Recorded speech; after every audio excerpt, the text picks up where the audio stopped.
On the Career Musician today, we have Chris Thigpen. That's right, this young brother is a beast of a career musician playing bass and drums, has worked with the likes of Meghan Trainor, Cat Graham, the Isley Brothers, and that's just to name a few. Now, when I hired him for the Cat Graham band, I had no idea he came from a referral from our good friend Dmitry Gorodetsky, Charlie Puth's bass player. And let me tell you, thank you, Dmitry, because Thiggy, as I like to call him, can lay down the groove. What I really love about Chris Thigpen is that he exemplifies all of the attributes of an amazing career musician. After all, his Instagram says, "I play the bass, then I go home." That's right, Chris, you are keeping it on lock on that bass. From Meghan Trainor, we know it's all about the bass for her, and many, many more right here on The Career Musician. You're not going to want to miss Chris Thigpen.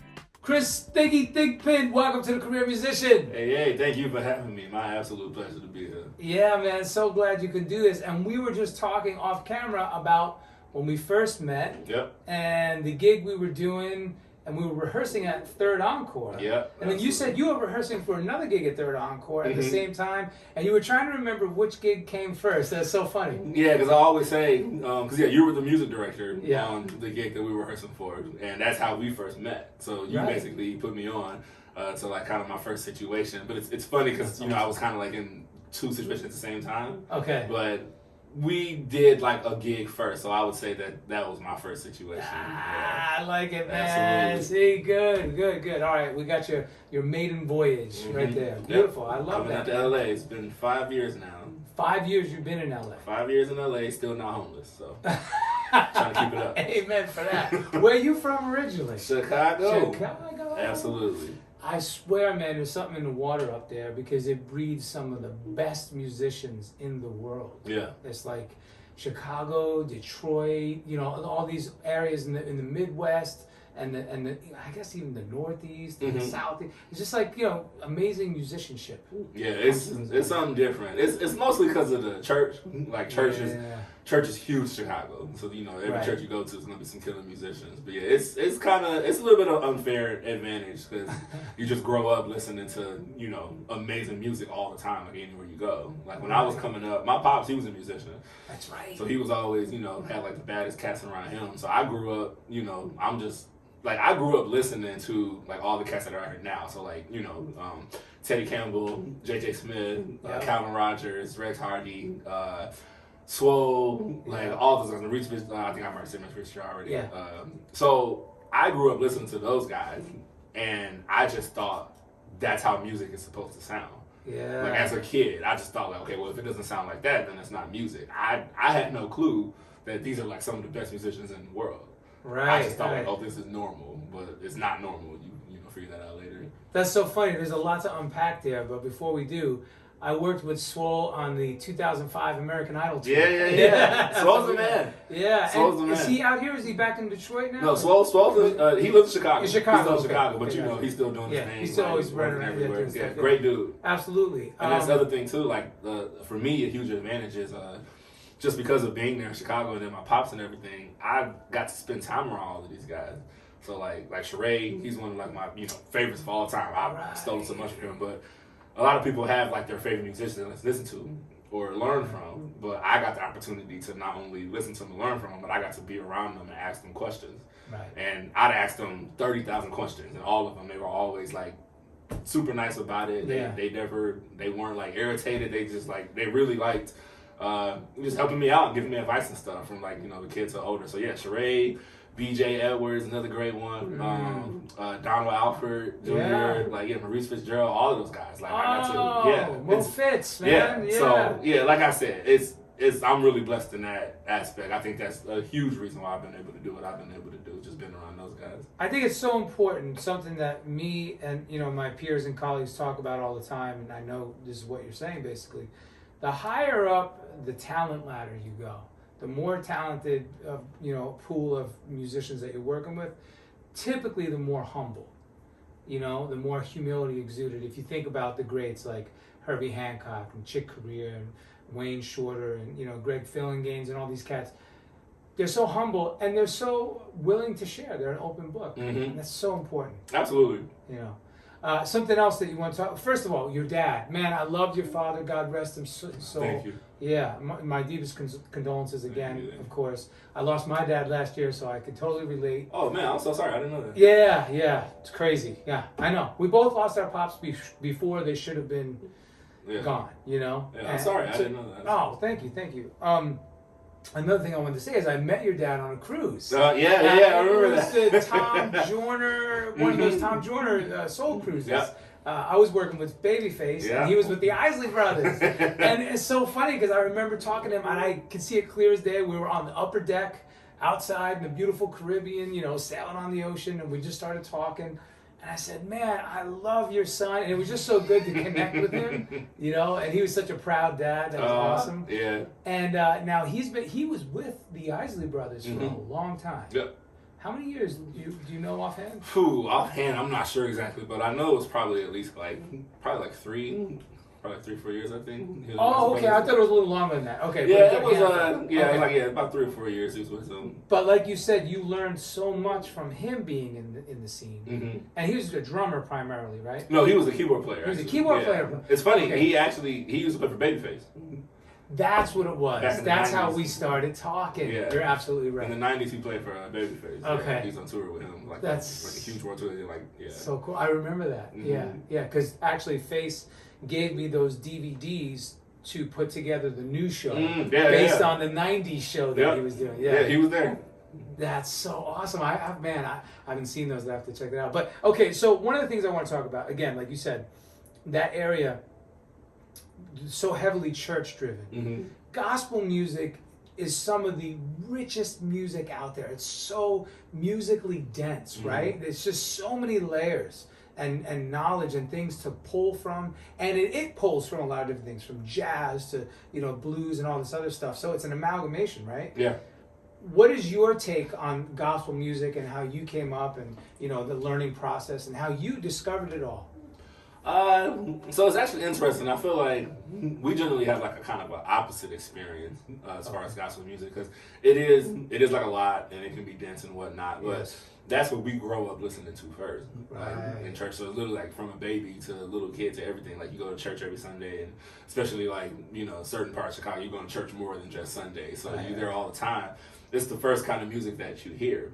And so it's what you become accustomed to. It's innately in you. Yeah. And what actually ends up happening is a lot of times we actually need to learn how to simplify when we start getting into other ventures, basically. So like the older I got, the more I started getting into music and whatnot, trying to actually do it professionally. You actually have to learn how to kind of dial it back, how to rein it in, and not be so dense unless the music calls for that, basically. But a lot of pop stuff, a lot of country stuff and other stuff like that. Like you're not gonna be able to do all of that, and it's not what the music calls for. Right. So that's actually like I said, I've always had people around me that just were great people, and for really no other reason than they just knew they could help me. They would really look out for me and just tell me stuff and give me advice, and they pull me aside and be like, hey little homie, like you playing too many notes, or you doing too much, or you too loud, or that's not really the vibe here, yada yada yada. Never mean, but straight. I'm a straight person, so I've always appreciated people are straight with me. But I always like that about you. Yeah, they didn't have to say nothing, and they did. They took me aside and it was like, all right, hey, little homie, like you're doing too much, or yada yada. This ain't church or whatever. Yada. So yeah, it's you're picking up what they're putting down immediately without having to like spell it out. Most of the time, immediately. Why did you show some attitude in the beginning? No, actually, I never showed attitude. Okay, you don't seem like that. I mean that's dumb. Like how somebody who's in a position that I want to be, how they gonna tell me something and then I'm gonna have an attitude like they don't know what they're talking about. I'm sorry, you could repeat that like 10,000 times, because that is very wise. Yeah, I've never understood that. It's like, okay, I'm over here not doing what they're doing, which is what I want to do. They are doing what I want to do, and they've been where I've been. So if they're telling me something, especially since anybody coming up to you, well, people do that, but that's not the vibe here. Like they're not being mean. Like they see something, they point it out because they know that it can help, or it's something that they had to deal with and maybe nobody told them. That's right. Yeah, I see that a lot of time with like young cats. I mean, I'm a young cat, but I see that with young cats today, who, you know, they want to have an attitude or don't listen to something like that. And I get it. There's like a generational gap sometimes, but still, like, maybe they know what they're talking about. Since they're literally in the position that you want to be. That's right. That's so funny, and anybody who has kids can relate to that we tell our daughter all the time, it's like, you know, your parents know stuff. We've done stuff, you know what I mean? So Absolutely. That's a great metaphor, but I like the way you frame it, and it's very smart because it's kept you working. Now, just some of the credits, I know, Meghan Trainor, RZA, who else? RZA, actually the Isley Brothers. Oh, the Isley Brothers, that's right. Yeah, that's the right. Isley Brothers a bit. So you said Meghan Trainor, Cat Graham. Cat Graham, right? Isley Brothers, RZA, Aletta Adams, Rubeen Studdard, Melissa Manchester, Jon Secada. There was somebody else that you worked with, because I worked with Alita. I'm actually working on a song right now with her. Okay. She's real quick, incredible, isn't she? Okay. I'm not like I'm not a starstruck person. Because it's like, one, they're people. And two, we see them all the time. Of course, yeah. But when I was working with her, it was doing this Colors of Christmas production some years ago, and I always thought she was great and loved her music. Yeah. But getting to work with her throughout like this process that we were doing, seeing her play and sing and just how she was and commit, I became starstruck by her. Wow. She's one of my favorite people I think I've ever met in my entire life. She's just incredible, like musician wise, personally wise. She's so cool. Humble. Sweet. Again, the more talented, the more humility exists. That is true. She was side note. She was incredible. I've also done like Broadway stuff as well. Some Broadway productions, some tours and whatnot. I worked with some guys like Chris Mann. Chris Mann, I worked with him as well. No, nice. I knew that there was a couple names on your resume that we had done. Yeah, Chris Mann, he's great. Yeah, amazing, another great guy. Hilarious too. Yeah, he is. And then I've toured with Motown the Musical, and I toured with The Color Purple, the revival of that. I've also done like Kinky Boots, The Pantages, and some other stuff as well. So. That's awesome. So you've had some great experience across the board. Nice diversified portfolio. I've also worked at Disneyland quite a few times as well. Oh, wow. I was like the Disneyland All-American College Band 2013. Okay. So that was like actually a big turning point for me. But yeah. Well, let's talk about it. Let's trace that trajectory of growth. Okay. So you start in 2013, roughly, like you said, at Disneyland. Very corporate, very strict protocols that you have to adhere to, right? Probably not the greatest pay, I'm assuming. We were in college. So it's just okay. It was great for college. Yeah, right. We're a college student. But it's a great way to start. It's a great way to cut your teeth.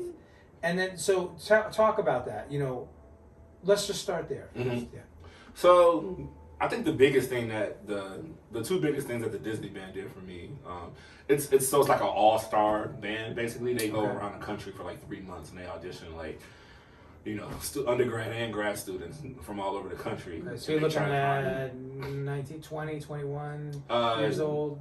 This is between, so it's undergrad and grad. Okay. So it could be anywhere between 18 to like 30 if somebody was. But they probably don't. Probably like 18 to like 25. There you go. Probably. I think they said that year they auditioned like, I don't know, 900, 1,000 students, something like that. Wow. And they choose 21, basically. And you were one of the 21. And obviously only one bass player. Incredible, dude. So that year, I got in that band. I think one of the biggest things it did for me is it actually gave me some kind of perspective of where I was at musically. Yeah. I didn't really have a grasp on that. I thought I was good. Okay. But I was still always looking at, again, like my music idols that were ahead of me. So I knew I wasn't as good as them. And again, I was always like, well, if it don't sound like that, then it's not music. So I didn't really get that, but being part of that band and then seeing the talent that I was surrounded by, it gave me more perspective of like where I stand musically. It's not a matter of comparing, but it is a matter of me knowing like, hey, you worked hard, you can do this, you have this talent. You can do this, like for real. Like you had to reassure yourself. Exactly. Yeah. And then the other biggest thing it did for me was it was a real challenge, like a real challenge. Because again, this is like some of the best musicians in the country in college, and being around all those guys, and the director, Ron McCurdy, great guy. He did a lot for me. They really challenged me. They really pushed me. I really saw like how hard these other guys worked. Wow. And just how dedicated they were and how serious they took it. And it helped me raise my game to like another level of preparation and all kind of stuff like that. And they were fast. Like the band, it was fast. They'd come in like, and it wasn't like the stuff we do at school, at my school, where it's like, oh, take this chart and yada yada, rehearse it for like a week or two, and they bring in like difficult charts, having like guest artists come in, and you got to read them down. We got to do this in an hour, and then we can perform it. So it was like, it was fast, it was quick. But see, that frame right there, that workflow is exactly what you're going to get in the real world, in the real workplace environment. If you think what you just described, that's exactly how a Ricky Minor date goes. Exactly. When you're performing for the Emmys or the Grammys or whatever, you get the charts right there. You know, 7 a.m. call. You know, the first note is being played 7:05. Right. 7:30, the guest artist comes on. 8 o'clock, you're done, and then you perform it that night. You know, so it's and you'll do that for 15 artists. Yeah, absolutely. You know, it's wow, fast, right? So that's good. They're prepping you for that. Oh yeah, absolutely. So it was a whole different workflow, and they really pushed me, and I really had to like actually. It was a challenge. I had to actually put in the work and get myself up to that level to be able to, function in that band. Right. What kind of repertoire were they doing? We did a lot of heavy. It was a lot of jazz, obviously, like a big jazz band. A big band type stuff? A lot of big band type stuff, a lot of funk stuff or whatever. Oh, cool. Some pop stuff here and there, but mostly like jazz, big band, funk, big band stuff. But it was heavy. That band was crazy. Those guys were talented, and yeah, it was heavy. It was probably one of the greatest times of my life, honestly. That's awesome, and I bet you it really built up your reading chops. Oh, absolutely. Yeah, that's incredible. Everything had to get stepped up like crazy. Yeah. Honestly, if it wasn't for my one of my mentors, Chuck Webb, he's a professor. He is a professor still at Columbia College Chicago. He's like half the reason I went to that school in the first place. But he's done an incredible amount for me. I know Chuck. What a great guy. Oh, Chuck, nice. Yeah. I did a gig with him in Chicago. Yeah. At a church several years ago. Yeah, he's the man. I call him OG. Yeah. But not only did he like kind of prepare me and like push me to another level, but once he like prepared me and once I was prepared, he started like putting me on the stuff, like putting me on opportunities and stuff for him and whatnot. And once he, knew that I could handle it. Yeah. But he was the main reason why I ended up getting my reading chops. I could read, but I could like read, but I wasn't like that type of, put something in front of me that's difficult, and I'm gonna read it down. So he was like, yo, get this Jameson transcription book. Ooh. He was like, read it down. He was like, every week you got to come back with a new Jameson transcription, like have it down every week, and that you already know how that goes. Oh. So yeah, in the matter of months, like my reading definitely like dramatically got a whole lot better. And when we got to the Disney band, I had another level of reading to be able to get to. That's incredible. I love Jameson, man. James Jameson was like the perfect blending of jazz into soul music, right? Into R&B. So beautiful the way he seamlessly did that. And that's like his sound all to his own. He's the man. He created that. Yeah, absolutely. Right? Incredible. Okay, so you're in that band for a couple years. You're really bringing up. Yeah, that was actually just a summer. Just a summer. You brought up your chops, but you're out here. No, for that band I was out here. Yeah. Okay. And then once it was finished, I went back to Chicago to finish school. And then what brought you out here? I always knew I was coming out to LA since I was.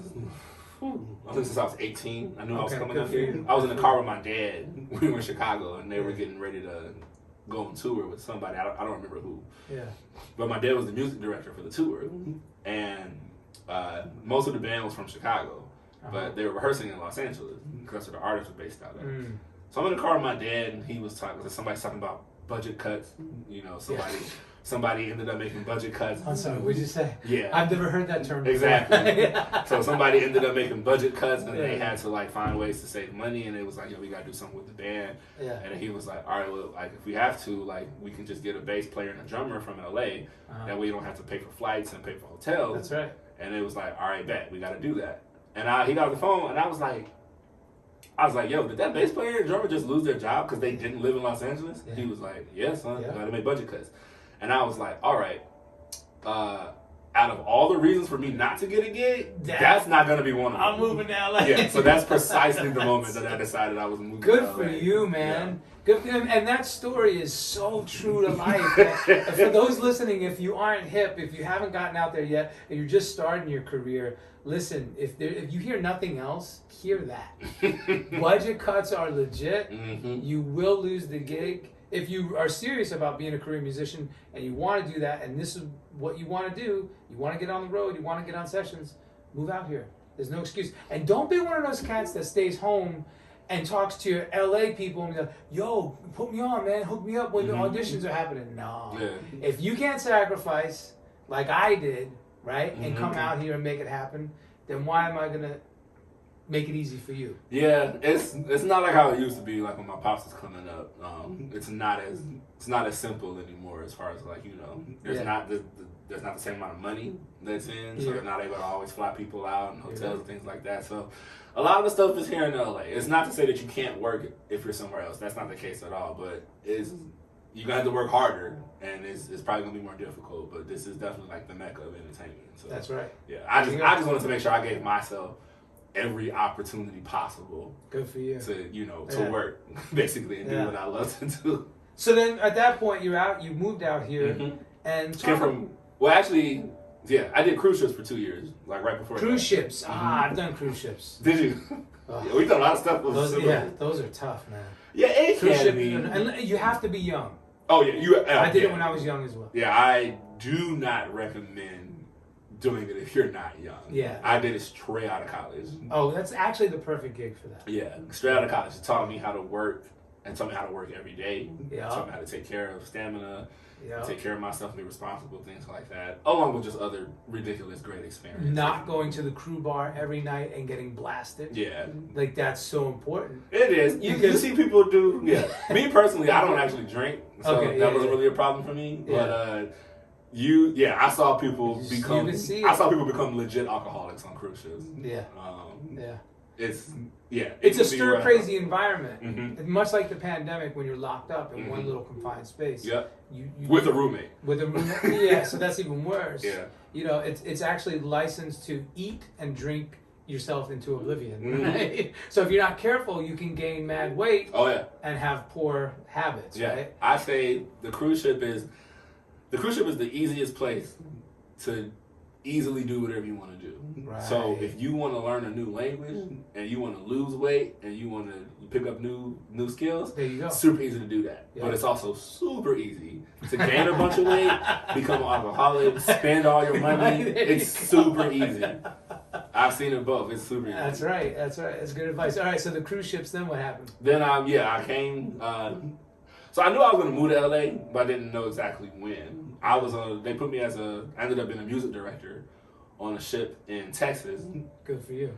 And then they transferred me, like kind of last minute, to a ship in Long Beach to be the music director there. Oh, that's perfect opportunity. Yeah, so I was a music director and playing drums on the ship in Long Beach, and literally we signed off of that ship.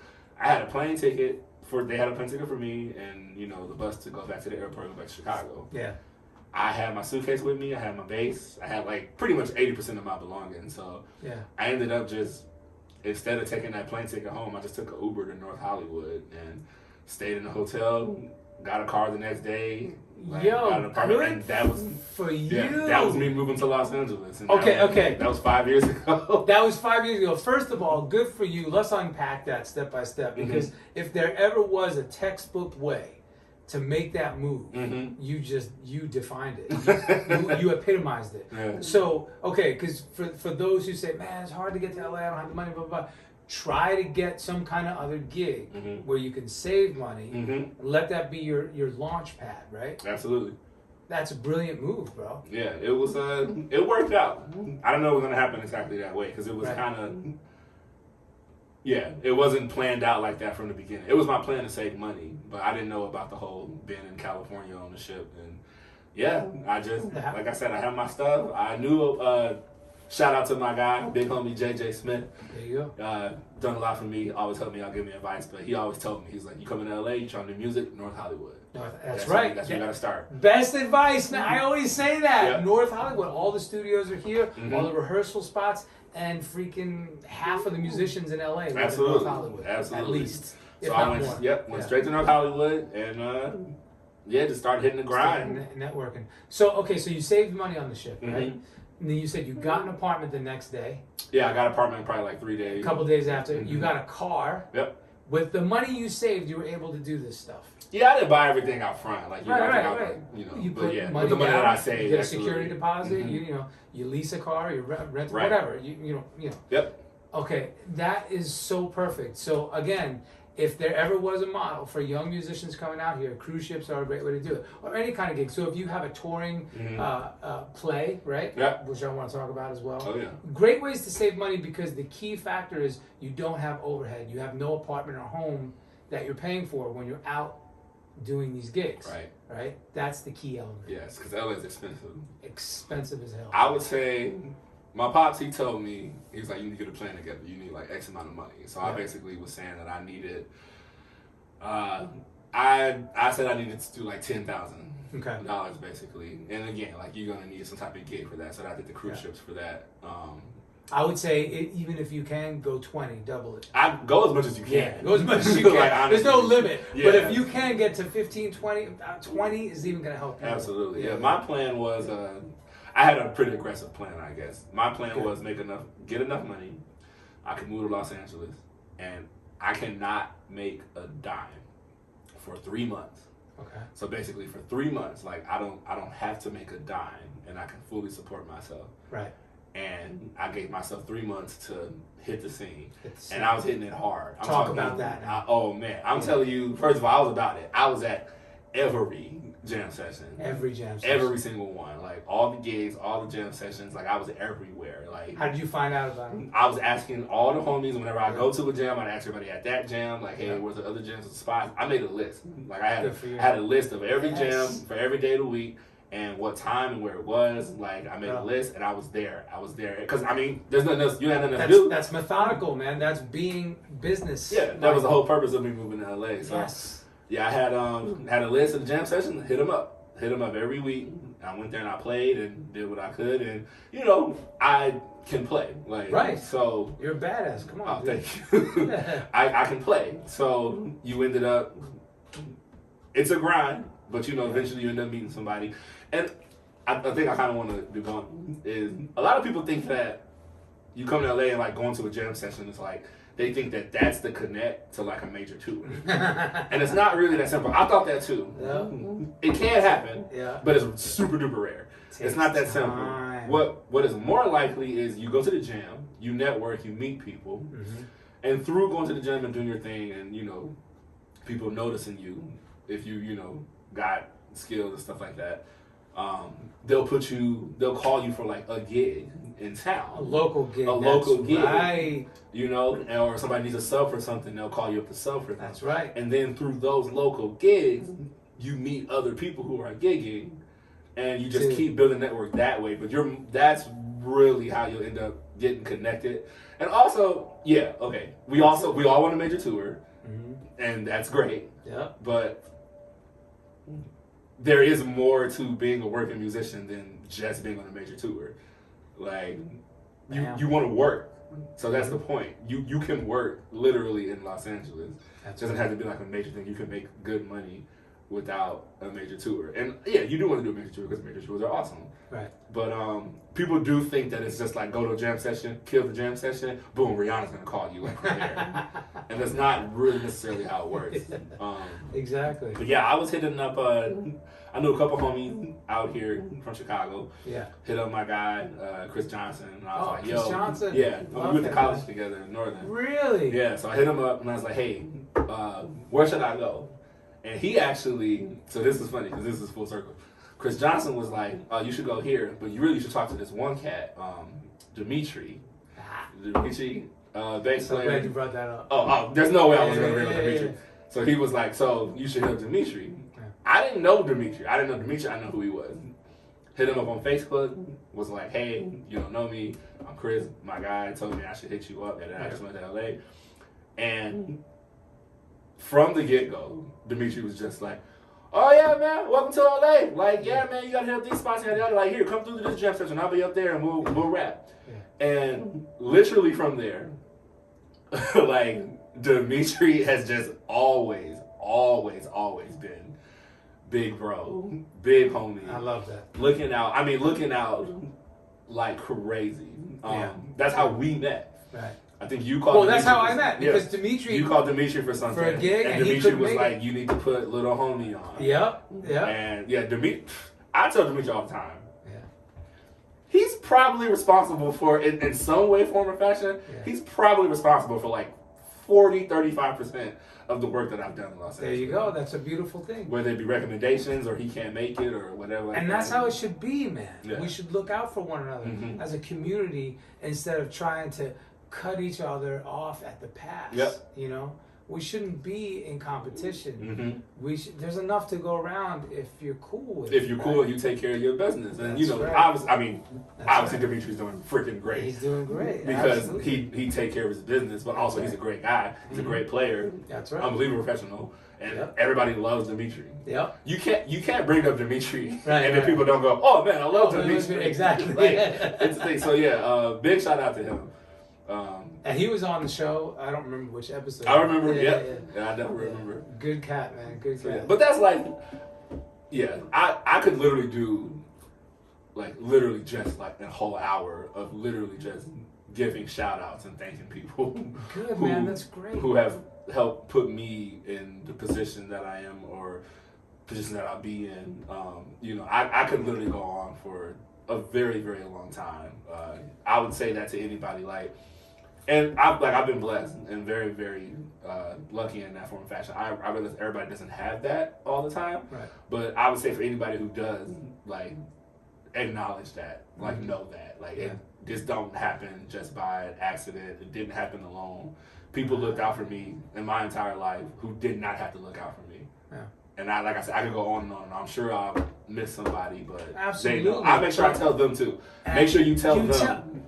Make sure you tell them. Okay, so much to unpack here because this is good. So an underlying thread in all of the episodes is the sense of gratitude and reverence. Absolutely. Right? And something that I always say, yes, be grateful and have the reverence for those who've come before you, but also be vocal and tell people. So it's perfect that you said that. Yeah, you gotta let them know. Don't just call people when you're looking for something. Oh yeah, no, you can't do that at all. Cause you gotta. That's the thing. My dad always told me, LA and working and stuff, whatever, the industry. It's about developing relationships, and people think that means developing a relationship strictly just a work one, strictly just based off work. Right, they think it's strictly this is somebody who could put me on, so I'm gonna get cool with them. And the opening sentence is who you hitting with. Exactly, and that's not really the move. I can honestly tell you that. Obviously, I've gotten a lot of work from, recommendations as far as just playing and whatnot, people, but the majority of my work, and especially the real quality work, has come from literally situations or people that would be my friends or my brothers or sisters if we didn't play music. Right. Me and Dimitri, we be boys regardless. Just be hanging out. Another amazing friend of mine, Maurice Ellis. Oh my God, an amazing, incredible bass player. Okay. But I've gotten so many opportunities and work through him. It's funny. Me and Maurice and Dimitri used to have this triangle going basically, where we would just we throw work to each other. That's awesome. But yeah, Maurice is another incredible guy, incredible friend of mine, incredible bass player, musician. But again, a lot of opportunities that I've gotten in situations have come from people who are legit my friends. Right. People who we don't call each other talking about some, what can you do for me or what are you doing music wise. It's straight up yo, what up? Just checking in. You good? What's up? Yeah, exactly. How's the fam? How's the crib? When you grab a bite to eat? Just hang, that kind of stuff. It ain't gotta be.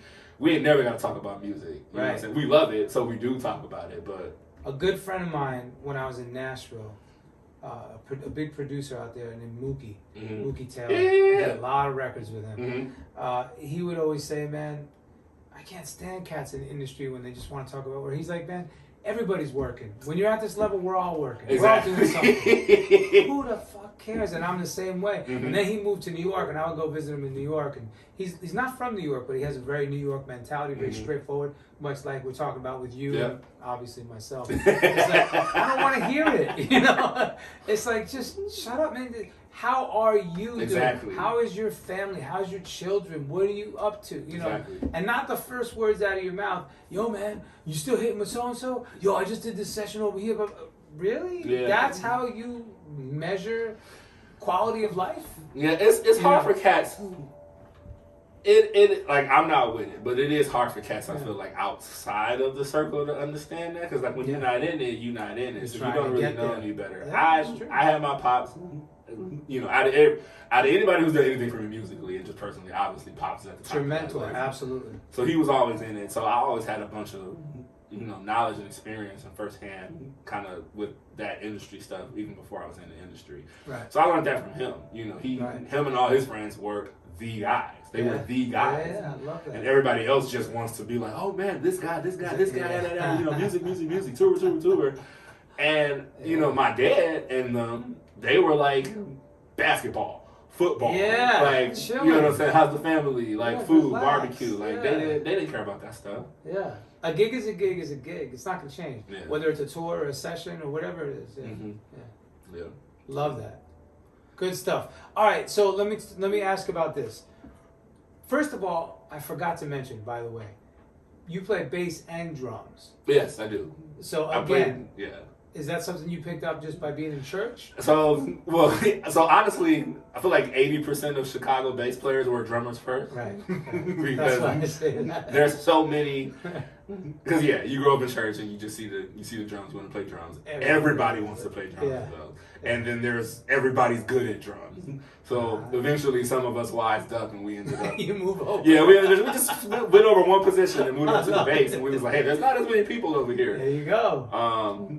Yeah, so I started playing drums first. Okay. And then I didn't start playing bass till I was actually 16. Wow. Yeah, it was I was listening to this album my auntie had, Fred Hammond, Pages of Life, Chapter 3. Yeah. Jesus Christ. Yeah, and Fred Hammond. I was like, yo, what is this thing? That bass? And you know what's funny? I didn't know it was Fred.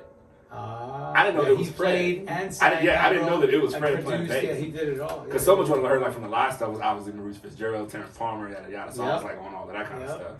But yeah, that album made me want to play bass, and I was like, y'all want to play bass? And my dad, mom, they bought me a bass. That's awesome. And they bought me like a little first act. There you go. Crappy bass or whatever, just to see if I would stick with it. And then you did. Oh yeah, I everything else stopped. Everything else stopped. I didn't care about anything in life except for that bass. I love that. Hey, speaking of which, you remember Anthony Harmon? Of course. Oh man, he was my dear friend. Again, God rest his soul. He left way too soon. Yeah. I worked with him with Yolanda Adams. And when you said Fred Hammond, that made me think of him because we were in that circle together. Yeah, absolutely. It's a small circle too. That's the thing about the music industry. It is. So how about Tyrone Dickerson and Virgil Stratford? Did you run across those guys? I did not actually. Okay. They might have been before. Yeah, they were before your time because that's the cats I came up with. But they were both Chicago guys, both keyboard players and music directors that we all worked with Yolanda at the same time. And Donnie McClurkin, and a lot of people in that era of gospel, right? Yeah. Okay, so something else I want to talk about, studio etiquette, because we know we know touring is different. Touring has its own etiquette, studio etiquette, because, and I'm bringing this up, we just did a session a couple weeks ago, like I said earlier. Tell us about how you learned about studio etiquette. What did you learn? How did I learn about studio etiquette? That's a good question, actually. I never thought about it. And it simply means like the protocols in the studio. A lot of cats are so used to playing on tour, and you can you have a lot of freedoms that when you're in the studio, it's not that you don't have freedom, of course you do, to play whatever you want, but you still have to follow the protocol. Exactly. You know, you have the artist, the producer, which is similar to being on stage. It seems a little bit more focused and dialed in. It's definitely more focused and dialed in. Yeah. You actually hit it. The biggest thing is you have to switch from just a musician to being a producer. That's right. And I think that's been the biggest thing for me. Pops and other people was always telling me, like, music is a language. And so the purpose of a language is to communicate. So whatever your language you're using, whether it be English, Spanish, music, whatever, you want to be communicating something. But you have to be aware of what it is you're trying to communicate.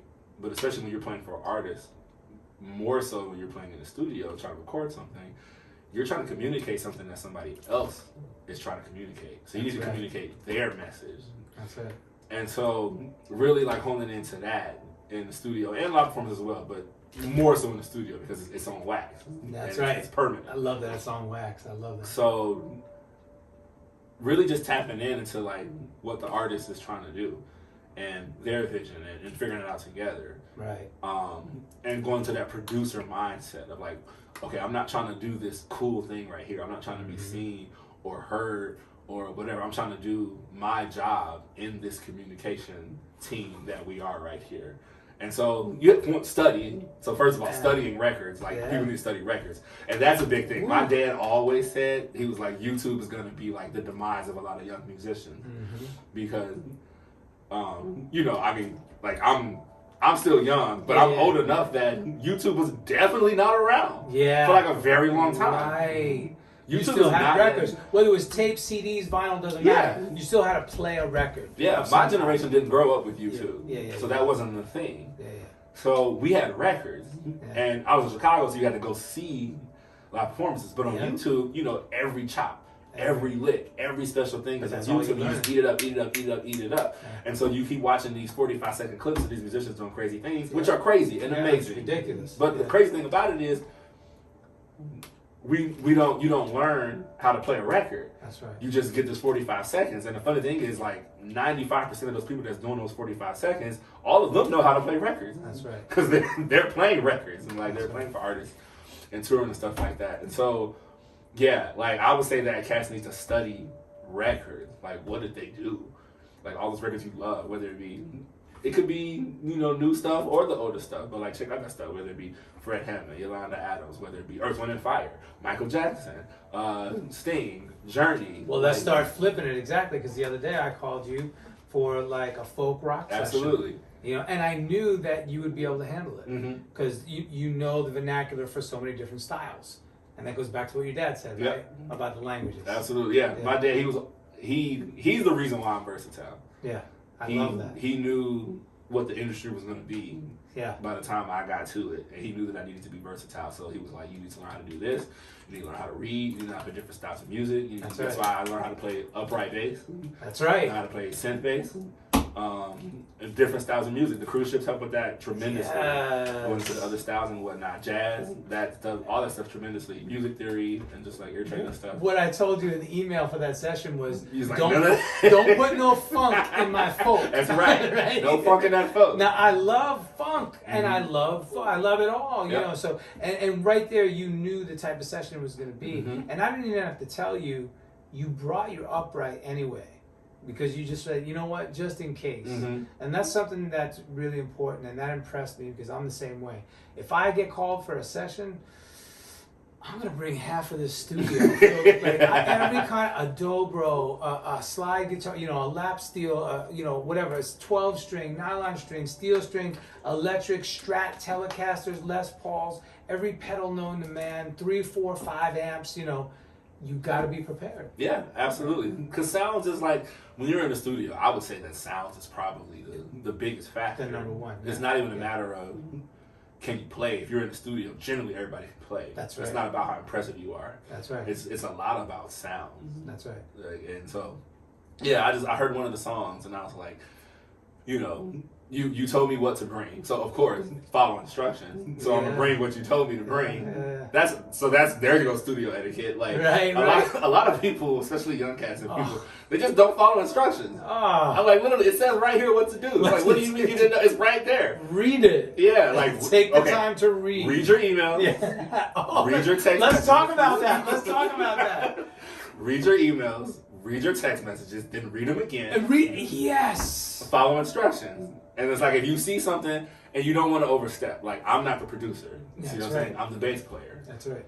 So, but I heard this thing and I was like, and you know, a lot of producers, especially you, like y'all are open to you know, like if you call somebody, you trust them, you trust their opinion. You're bringing so your you A game, hear. so I want to hear your vibe. Yeah. So you make sure you don't overstep. But I was just Right. like, hey, like this one song, like the upright could probably work really well on that. So I'm gonna bring it, have the option, let you know, hey, just so you know, I brought the upright in case you want to like use it on something. Right.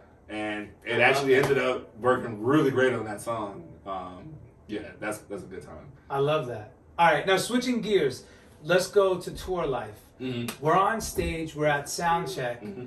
and everybody starts looking at their shoes because there's that one cat in the band that is being super difficult. Yeah. What do you do? Yeah, you know, like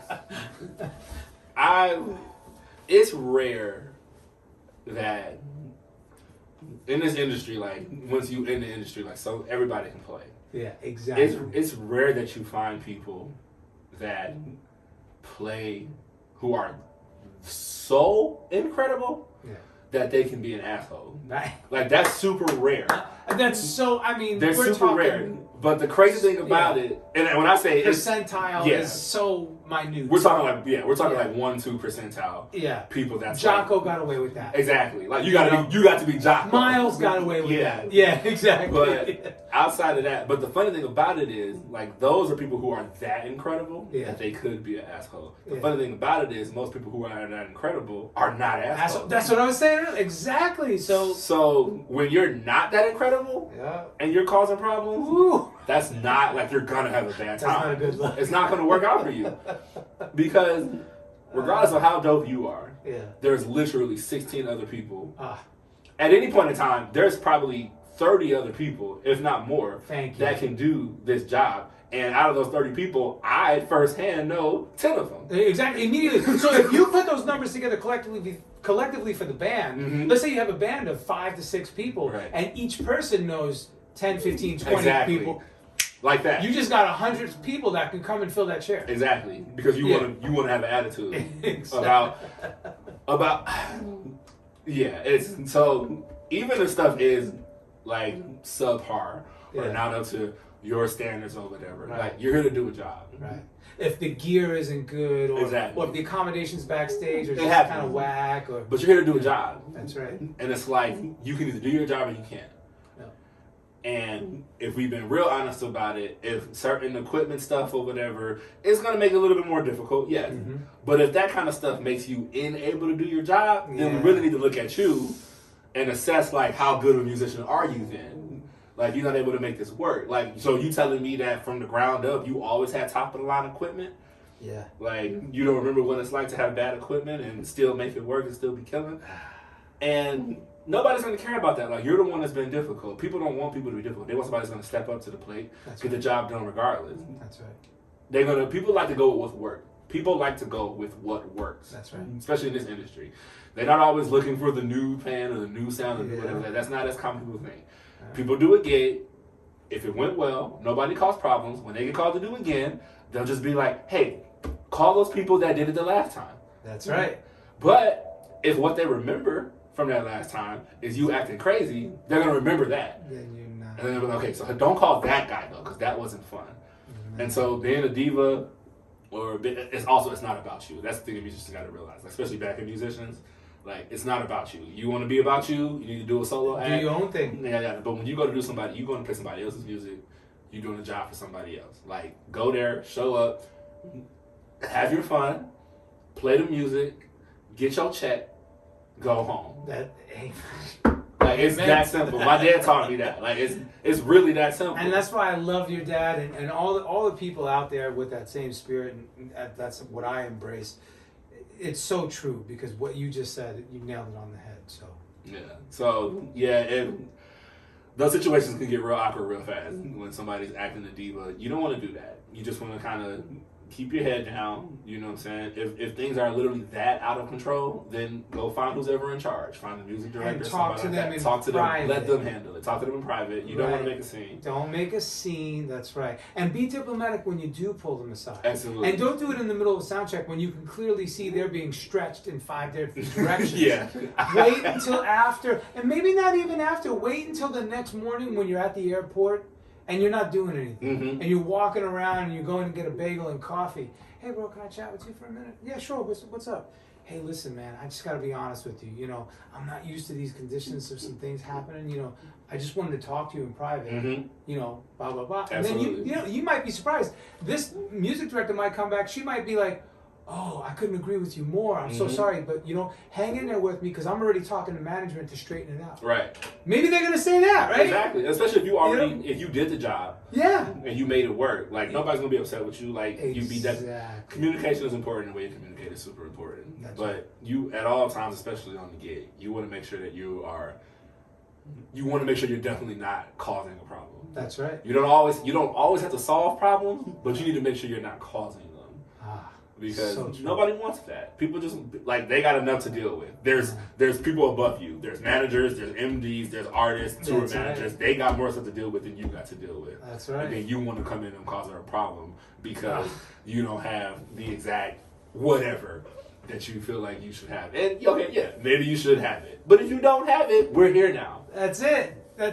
Ears not working, ears are terrible, take one out. Take one. Oh, I used to say that all the time. You gotta make it's not optimal, but so if your ear mix is fucked, then guess what? Take one out. Or if you have to, take them both out and just rely on what's happening on deck. I would call it whatever wedges are around or side fills, or if you're close enough to the edge and you can kind of hear the front of house. Deal with it, man. Yeah. Do what you got to do. I think half of it for me is I kind of never. Hopefully, I keep this for the rest of my life. But I feel like I always still have this green like outlook or attitude towards this kind of stuff. Love it. I know where I came from. Yeah. I know what kind of situations and conditions that I dealt with, and they weren't like the best in the beginning, but you don't really realize that in the time. You're just having fun. I'm gonna swap out your G. It's not green. It's grounded. Grounded? Oh, okay. I mean, I'm with it, yeah. So you keep that grounded feeling. I walk into situations where, like, there was a particular situation that I know about where, stuff wasn't optimal, apparently. Yeah. And there was people on that gig that was, like, complaining and, like, yo, this sucks and this ain't right. And me, on the other hand, I was like, this is literally better than anything that I'm used to. So I was like, I'm having a good time. I can go home in my little North Hollywood Exactly. apartment. I don't know what to tell y'all. I'm having a great time. This is crazy, but I get it. Yeah. Like, everybody's entitled to their own opinion. I get it. Yeah. But hopefully, that's generally my outlook on most things, and I'm just like, this is crazy. Like, I'm getting paid to do this. Like, and you weren't making $50. You were making some good money. Exactly. I'm assuming, yeah. Like there's so many things that I remember one time I was on a Soul Train cruise with the Isley Brothers. Oh yeah. And I don't know, I was just in this place in life where I was just really just realizing how crazy it is, like where my life is at. And this was some years ago. My life's literally gotten crazier in a great way since then. But literally, at that moment, I was on the side of the cruise ship on the Soul Train cruise, and I'm looking out into the ocean. It's beautiful. I'm playing some of the best music that has ever been recorded in the history of life. I grew up listening to these guys, and somehow, lo and behold, I for some reason got the opportunity to play bass with them. Shout out to Maurice Fitzgerald, Collaborators, all those guys. Love those guys. Yeah. I'm just looking out, and I thought to myself, I was like, yo, I'm having such a blast and an incredible time. And then I remembered after all of that, I was like, yo, I forgot. I get paid for this. And so I really just thought, and I was like, yo, can you, I get paid to do something that I pretended to do before I even understood the concept of currency. Wow. Like, before I even knew what currency was, before I knew what money was, before I knew anything about bills. Yeah. Like, I pretended to do this thing. Wow. And now somebody pays me to do it for real. Yeah. That is insane. It's do something you love, you never have to work a day. Exactly. And I feel like, and it's going to be work sometimes, but that's fine. But I feel like that kind of mindset, it keeps me, like you said, grounded and green to the point where when stuff isn't optimal, I'm like, this not being optimal, it can't compete with the fact that I get paid to do something that I pretended to do when I was a kid. Man. And so, I don't know. Just have a good time. That's so beautiful, because in closing, I was going to ask for, your words of wisdom and how you define success. And it sounds like, those are good words of wisdom. What do you think about that success thing? How do I define success? Me personally, I define success by